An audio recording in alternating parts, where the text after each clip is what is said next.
Hello and welcome to 10-Minute Histories with Professor Blackman. Today I wanted to talk to you a little bit about the Federalist Revolt during the French Revolution.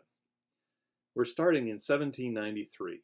On the 20th of January, Le Pelletier de Saint-Fargeau, a former noble and a judge in the Paris Parliament, a militant Jacobin who had voted for the king's death, was brutally stabbed to death as he dined in a Palais Royal restaurant. He was killed by a fellow noble who said that he'd done it because Le Pelletier had betrayed the king. Le Pelletier's body was put on display during his funeral, where his wounds were exposed to public view. He was the first of the revolutionary martyrs to whom much ink and blood would be dedicated during the period of the Jacobin Republic, 1793 to 1794. Le Pelletier was laid to rest in the Panthéon, a structure that had originally been intended to be a church, but was converted into a kind of mausoleum for French heroes during the Legislative Assembly. Following Le Pelletier's funeral came a call from the Paris city government, the Commune, to expel and prosecute all those deputies who had voted against the death penalty for Louis XVI or who had voted for a referendum on the king's penalty. This marked an escalation in the political struggle between the Montaner Deputies, many of whom had been elected in Paris, and the Girondin Deputies, most of whom came from constituencies outside of Paris. And this struggle between the Jacobin deputies and Girondin deputies was going to dominate politics during the period between January and June of 1793. And in fact, this struggle is what was going to trigger a revolt in many cities throughout France, what we call the Federalist Revolt. Now, a major cause of the Federalist Revolt was the radicalization of Paris itself. Paris was suffering greatly from war conditions, and the Parisians were, through their sections and through the city government, were dedicated to making sure that the national government favored the needs of Paris. First, on the 12th of February, 1793, Paris sections demanded maximum prices on staples, wheat, sugar, and the like, that were necessary for life. The value of the assignat, the revolutionary currency, had fallen to 51% of its face value versus cash if it was accepted by merchants at all. On the 24th of February, facing the expanded war against all of the great powers of Europe, the Dutch, the English, the Austrians, the Prussians, and the Spanish, the National Convention decided to call for a draft of 300,000 men. And when news of this conscription was reached, it caused increasing disorder in the west of France, in the south of France, and around the city of Lyon. On the 25th and 27th of February, there was great unrest in Paris, popular unrest. There were raids on markets for food and basic supplies. Montaner deputies, the Jacobin deputies on the left, feared a plot. They blamed the former priest Jacques Roux and his associates, whom they called the Enragés, or the rabid men, claiming that they were a species of revolutionary who was pushing too far too fast. Now, on the 1st of March, 1793, all of the deputies of the National Convention who had voted in favor of a referendum on the king's fate were excluded from the Jacobin Club. This made little difference, as most of the deputies from the Gironde and the like had already stopped attending the Jacobin Club. Also in March of 1793, all throughout the former province of Brittany, there were rebellions against the draft. Widespread rebellions in the countryside, but these uprisings were easily put down by force. The National Guard was able to control the situation. However, further south, ongoing trouble in the department of the Vendée turned into a full-blown rebellion during the second week of March. Local uprisings quickly turned into an army of over 40,000 men, led by local nobles and non-juring clergy. They took up arms, they demanded the return of their king and their priests, and eventually they started calling themselves the royalist Catholic army of the Vendée. They took as their symbol the bleeding heart of Jesus. Now, as this unrest is unfolding, Dumouriez, the general at the front, confronting the Austrians, begins denouncing the convention's policies, and unbeknownst to his political minders, he begins secret negotiations with Austria to restore the monarchy under Louis XVI's young son, whom he is calling Louis XVII. Well, responding to the uprisings in Brittany and in the Vendée, the convention declares that all rebels caught bearing arms are to be killed on the spot. They form on the 21st of March a decree forming committees of surveillance to watch priests and suspects by local governments. And then, to everyone's surprise and dismay, on the 6th of April, Dumouriez crosses over Austrian lines with his staff, deserting the French army, and he ends up spending years in Austrian jails. But this triggers a panic over conspiracy. If figures such as Lafayette, who had earlier crossed the lines to the Austrians, and Dumouriez, great generals, known advocates of the revolution, could betray the revolution, the feeling was that anyone could. And so, on the 7th of April, the National Convention forms an executive committee called the Committee of Public Safety. It starts off as a very large committee, and it's meant to have a sampling from all the different political groupings in the National Convention.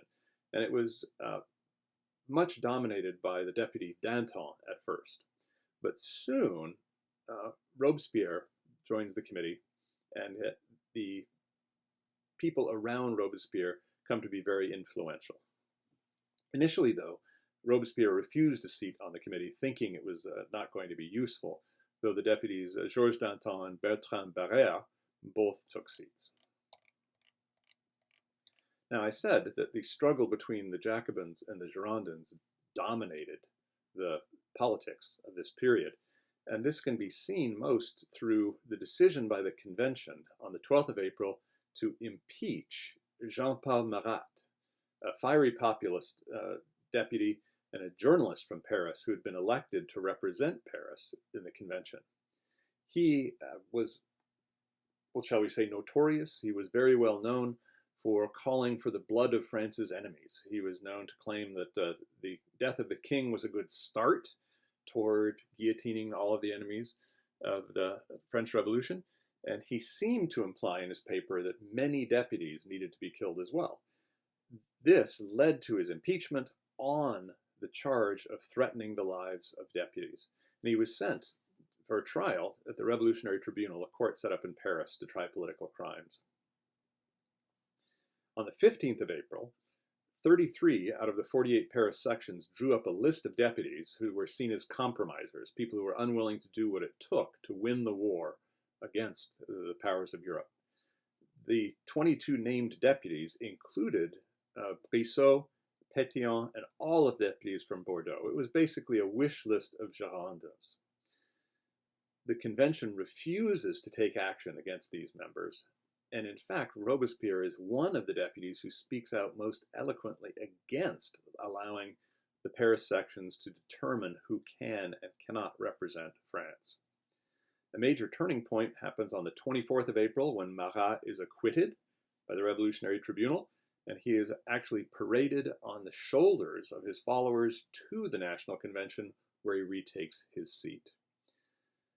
News of the uprisings in Paris about food, news of the convention's actions, and the news of Marat's acquittal lead to a push in provincial cities for the provincial cities to assert their independence from Paris, not the National Convention, but from the influence of Paris over the National Convention.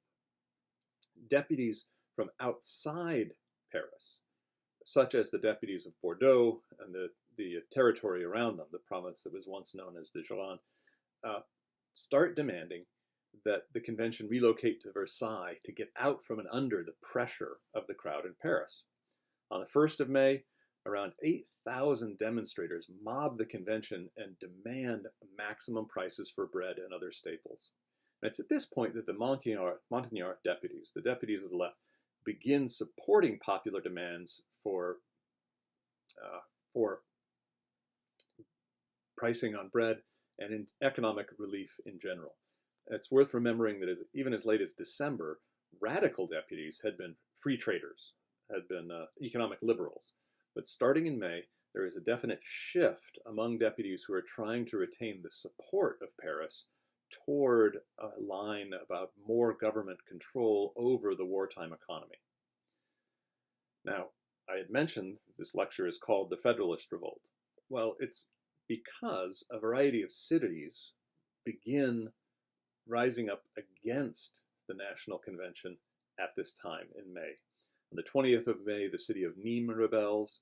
On the 28th of May, the city of Lyon rebels. And the reason they're rebelling is against the pressure that the city of Paris is putting on the National Convention. They are claiming that the National Convention no longer adequately represents all of France, and that until the Jacobins and the city of Paris are stopped from dominating the convention, the cities will have to take matters into their own hands. Now, all throughout May, the Paris Commune, the city government there, continues to plot against the Girondin deputies. The Girondin deputies fight back in the convention. They argue that any action taken against them would trigger a civil war, and that the provinces would rise up to crush Paris. Now, the Duke of Brunswick had made claims like this in the summer of 1792, and it had gone very badly for those Parisians who seemed to support resistance to the new republic. And it didn't go over much better in 1793. On the 31st of May, the Commune sponsors an abortive attempt to intimidate the convention. On the 2nd of June, the Commune rallies a much larger number of people, thousands upon thousands of armed men, including National Guards, to surround the convention. This convention is ordered to give up a list of 30 deputies to the crowd, to expel them from the convention, and the convention refuses. The army outside won't let a single deputy leave. Eventually, the convention voted the arrest of 29 deputies. Most deputies present refused to vote, but the Montaner deputies sided with Paris. The Girondin deputies fled. They ran into hiding, as does the minister Roland. This additional provocation leads on the 7th of June Bordeaux to rise up. On the 11th and 12th of June, Marseille and Montpellier, cities in the south of France, rise up. Lyon, by the end of June, is organizing troops to send to Paris to overturn the expulsion of the Girondin deputies and protect the National Convention. And in mid-July, Toulon overthrows a Jacobin government there. The situation is critical. The convention is facing war against most of the great powers of Europe. The convention is facing a civil war in the Vendée that is growing ever larger and bloodier. And now they are facing the rebellion of key cities against the authority of the national government, as dominated by the Montaner deputies and the Paris Commune. Now, it's very important to note that even in mid-July 1793, these cities that were in rebellion were not royalists, not in the slightest. They were rising up to preserve the ability of their deputies to influence national affairs and to protect the interests of their cities. However, as the military situation in their cities deteriorates over the next few months, compromises are made, royalists are brought in because they bring with them military skills and money, and the situation becomes much more counter-revolutionary. Now, one thing I want to leave you with before I sign off on this 10-minute history, my first attempt at a 10-minute history seems to be running a little long. I want to point out that on the 13th of July, that deputy, Jean-Paul Marat, was sitting in his bathtub, minding the business, as he saw it, of the nation of France, when a visitor came, a young woman who came asking basically for his help in redressing problems she was having. Her name was Charlotte Corday. When she was admitted to his tub, she stabbed him to death. She had come from her hometown, where she was from a minor noble background, to avenge the expulsion of her deputy from the National Convention. And she thought the best thing she could do would be to murder the person she identified most with the radical policies of Paris, Marat. Now this caused extraordinary paranoia to develop inside of the convention and in Paris itself. Because if someone could come into Paris and brazenly assassinate a deputy to the convention, what more was there to fear from the enemies of France? I started this brief discussion with the assassination of the deputy Le Pelletier, a radical Jacobin. And I'm ending it with the assassination of Marat, another radical Jacobin. During the time between these assassinations, the Mountain, the left in the National Convention, had come to be much more influential, and it even came to be a dominant force in the convention. And the revolution through this was pushed toward the left. And as it was pushed toward the left, there was resistance from more moderate revolutionaries, ardent Republicans, no one we would consider conservatives, throughout the provinces. And this radicalization in Paris and the resistance to the radicalization outside of Paris made the situation much, much worse. Now, I hope you will join me for another 10-minute history soon. Thank you for watching.